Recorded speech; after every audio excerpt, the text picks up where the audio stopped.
Chapter 13 Minds Meet. The Hilda rode high in the tossing waters of the Venusian Ocean. The spatter of strong, steady rain drummed its sound upon the outer hull in what was almost an Earth-like rhythm. To Bigman, with his Martian background, rain and ocean were alien, but to Lucky it brought memories of home. Bigman said, "Look at that bee-frog, Lucky! Look at it!" "I see it," said Lucky calmly. Bigman swept the glass with his sleeve and then found himself with his nose pressing against it for a better look. Suddenly he thought, "Hey, I better not get too close." He sprang back, then deliberately put the little finger of each hand into the corner of his mouth and drew them apart. Sticking his tongue out, he crossed his eyes and wiggled his fingers. The bee-frog stared at him solemnly.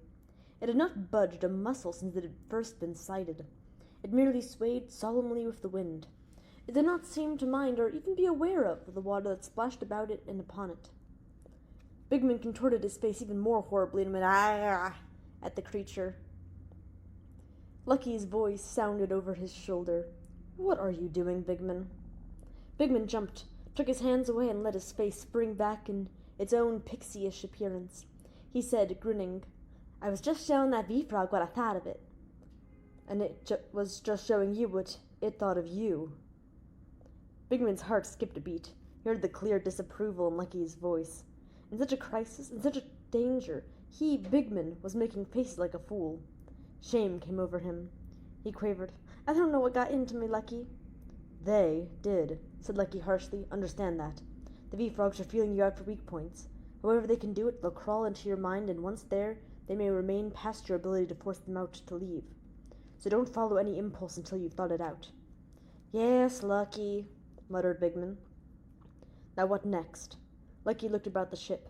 Evans was sleeping, tossing fitfully and breathing with difficulty. Lucky's eyes rested on him for a bare moment, then turned away. Bigman said almost timidly, "Lucky?" "Well?" "Aren't you going to call the space station?" For a moment Lucky stared at his little partner without comprehension. Then slowly the lines between his eyes moved away, and he whispered, "Great galaxy, I'd forgotten, Bigman, I'd forgotten! I never once thought of it!" Bigman cocked a thumb over his shoulder, pointing at the port in which the bee-frog was still owlishly gazing. "You mean they?" "I mean they. Space, there must be thousands of them out there." Half in shame, Bigman admitted to himself the nature of his own feelings. He was almost glad that Lucky had been trapped by the creatures as well as he. It relieved him of some of the blame that might otherwise attach to him. In fact, Lucky had no right— Bigman stopped his thoughts, appalled. He was working himself into a resentment against Lucky. That wasn't he. That was they. Savagely, he forced all thought from his mind and concentrated on Lucky, whose fingers were now on the transmitter, working them into the careful adjustment required to reach finally out into space. And then Bigman's head snapped back at a sudden new and strange sound. It was a voice, flat, without intonation. It said, "Do not tamper with your machine of far-reaching sound. We do not wish it." Bigman turned. His mouth fell open and for a moment stayed so. He said, "Who said that? Where is it?" Lucky said, "Easy, Bigman. It was inside your head." "Not the bee-frog," said Bigman despairingly. "Great galaxy, what else can it be?" And Bigman turned to stare out the port again, at the clouds, the rain, and the swaying bee-frog.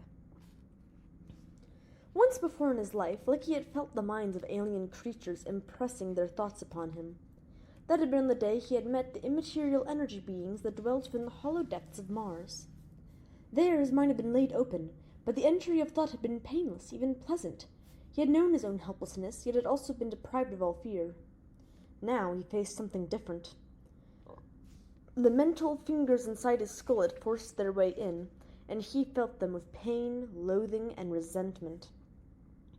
Lucky's hand had fallen away from the transmitter. He felt no urge to return to it. He had forgotten it again. The voice sounded a second time. "Make air vibrations with your mouth." Lucky said, "You mean speak? Can you hear our thoughts when we do not speak?" "Only very dimly and vaguely. It is very difficult unless we have studied your mind well. When you speak, your thoughts are sharper and we can hear." "We can hear you without trouble," said Lucky. "Yes, we can send our thoughts powerfully and with strength. You cannot." Have you heard all I've said so far? Yes. What do you wish of me? In your thoughts we have detected an organization of your fellow beings far off, beyond the end, on the other side of the sky. You call it the Council. We wish to know more about it. Inwardly, Lucky felt a small spark of satisfaction. One question at least was answered. As long as he represented only himself, as an individual, the enemy was content to kill him. But in recent hours the enemies discovered he had penetrated too much of the truth, and they were concerned about it. Would other members of the council learn as easily? What was the nature of this council? Lucky could understand the curiosity of the enemy, the new caution, the sudden desire to learn a little more from Lucky before killing him. No wonder the enemy had forborne forcing Evans to kill him, even when the blaster was pointed and Lucky was helpless, forborne just an instant too long. But Lucky buried further thought on the subject. They might, as they said, be unable to clearly hear unspoken thoughts. Then again, they might be lying. He said abruptly, "What do you have against my people?" The flat, emotionless voice said, "We cannot say what is not so." Lucky's jaw hardened at that. Had they picked up his last thought concerning their lying? He would have to be careful, very careful. The voice continued, "We do not think well of your people. They end life, they eat meat. It is bad to be intelligent and to eat meat. One who eats meat must end life to live, and an intelligent meat-eater does more harm than a mindless one, since he can think of more ways to end life. You have little tubes that can end the lives of many at one time. But we do not kill free frogs. You would if we let you. You even kill each other in large groups and small."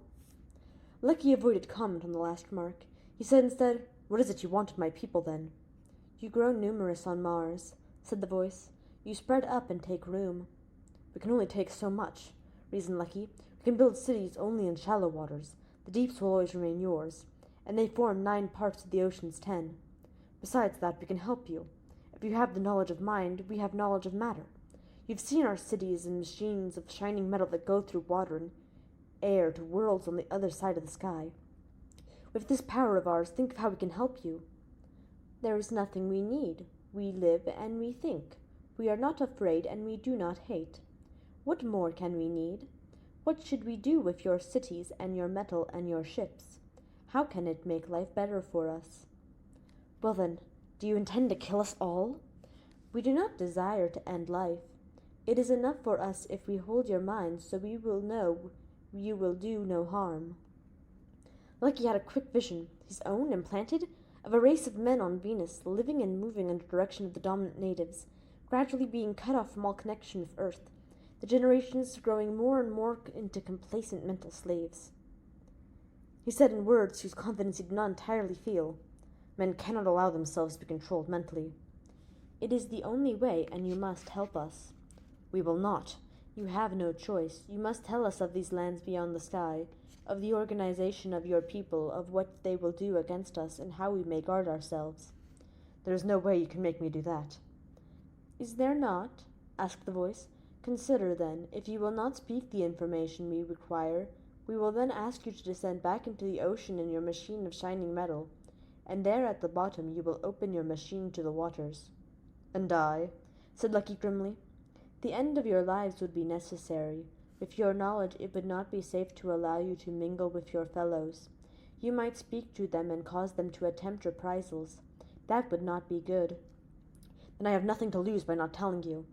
"You have much to lose. Should you refuse what we ask, we would have to delve into your mind by force. That is not efficient. We might miss much of value. To diminish that danger, we would have to take your mind apart bit by bit, and that would be unpleasant for you. It would be much better for us and for you if you were to help us freely." "No." Lucky shook his head. A pause. The voice began again. "Although your people are given to ending life, they fear having their own lives ended. We will spare you that fear if you help us. When you descend into the ocean to your life's end, we will remove fear from your mind. If, however, you do not choose to help us, we will force you into life's end anyhow, but we will not remove fear. We will intensify it." "No," said Lucky more loudly. Another pause, a longer one. Then the voice said, We do not ask your knowledge out of fear for our own safety, but to make it unnecessary for ourselves to take measures of an unpleasant nature. If we are left with uncertain knowledge as to how to guard ourselves against your people from the other side of the sky, then we will be forced to put an end to the threat by ending life for all your people on this world. We will let the ocean into their cities as we have already almost done to one of them. Life will end for your people like the quenching of a flame. It will be snuffed out, and life will burn no more. Lucky laughed wildly. Make me, he said. Make you? Make me speak. Make me dive the ship. Make me do anything. You think we cannot? I know you cannot. Look about you then and see what we have already accomplished. Your fellow creature who is bound in our hands, your fellow creature who stood at your side is in our hands. Lucky whirled. And all this time, through all the conversation, he had not heard Bigman's voice once. It was as though he completely forgot Bigman's existence, and now he saw the little Martian lying twisted and crumpled at his feet. Lucky dropped to his knees, a vast and fearful dismay parching his throat. You've killed him? No, he lives. He is not even badly hurt. But you see you are alone now. You have none to help you now. They could not withstand us, and neither can you. White-faced Lucky said, No, you will not make me do anything. One last chance. Make your choice. Do you choose to help us so that life may end peacefully and quietly for you? Or will you refuse to help us so that it must end in pain and sorrow, to be followed, perhaps, by life's end for all your people in the cities below the ocean? Which is it to be? Come, your answer. The words echoed and re-echoed within Lucky's mind as he prepared to stand, alone and unfriended, against the buffets of a mental power he did not know how to fight, save by an unbending stubbornness of will.